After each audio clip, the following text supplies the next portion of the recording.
Oh boy, Robat Battenbat, this movie is going to probably not be good. God, I love the film industry with its shoving of whatever shit into whatever they want. Congratulations, WB, you ruined Batman! Again!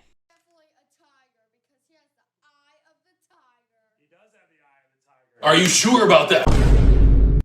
Oh my god, this is amazing. The Batman is one of the best superhero movies since Spider-Verse. In a way, it's almost too good to be a DC movie. I don't know what it was, what mad vision Reeves had in that little head of his, but this film actually does something with the Batman IP that we haven't seen on the big screen before. Before we get to that, though, I first need to commend the person who did the hard carry to bring this film up from pretty great to, oh my god, this movie's fantastic. A certain Mr. Greg Faiser. Faiser is the Oscar-nominated DP of Dune, and if he doesn't get a fucking Oscar after this, I'm going to murder the cat. The brutalist and dismal lighting he brings to the film's cinematography, along with the production design, make this the most lived-in Gotham in any Batman film ever.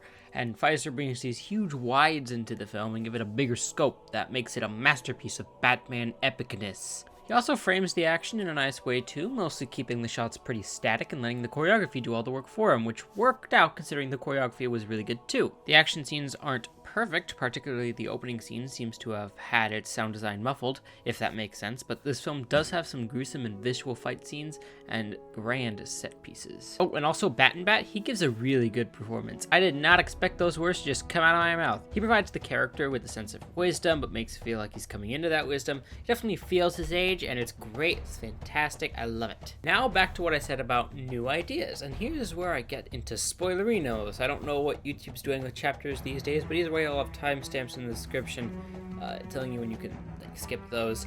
3, 2, 1, yeah, anyway, Thomas Wayne is a Yeah, so in this version of the story, Bruce Wayne's mother, you know, Martha, she had a mental thing after her mother killed herself. A reporter hired by Maroni dug up this information and was going to use it to stop Thomas Wayne's mayoral campaign, so he hired Falcone to cover it up by killing the reporter. And Wayne's little care package, the renewal plan, yeah, Falcone has been using that to control the city of Gotham for 20 years. Jesus Christ. This is actually more inventive and more effective class story than Joker, in my opinion. Rather than focusing on mental health and the downtrodden, Reese instead directs your attention to mental health and the actual screwed up method by which the rich and crime used to control the city. And is the first to paint Thomas Wayne as the bad guy. Well, actually, the Joker kind of portrays him as a bad guy too. And it all informs Bruce's little character arc, where he needs to let go of his fear and become a symbol of hope rather than just vengeance, which is a neat little motif they play throughout the entire film. Zoe Kravitz does a pretty good job as Catwoman, though most of my credit goes to the writers for not portraying Selina exactly the same as The Dark Knight Rises, though they do come pretty close at some points. And I like how Gordon is written and how Wright plays him. Last cop, not crooked. It's pretty great. Where the film falls flat, and the only place it truly falls flat, is the Riddler. In the first 2 acts of the film, we don't know who he is, and his live streams to people are incredibly tense and intimidating. But then we find out the Riddler's an orphan, and he was trying to get Batman to watch the city die, and they treat it as a big reveal. Except for the part where this is one of the most rote things you possibly could have done. We essentially gave him the backstory of the main character of that hit DC film, Joker. Please do not do that again. I'm tired of that Joker stuff. But yeah, that's the only major problem I have with the Batman, and overall the film is so incredibly suspenseful and well shot that it drowns out this issue very, very quickly.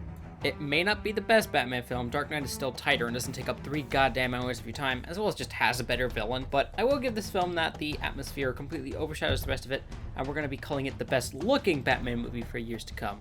So, 9 out of 10, please. This film needs to make $1 billion instead of the next fucking MCU shit. Ah!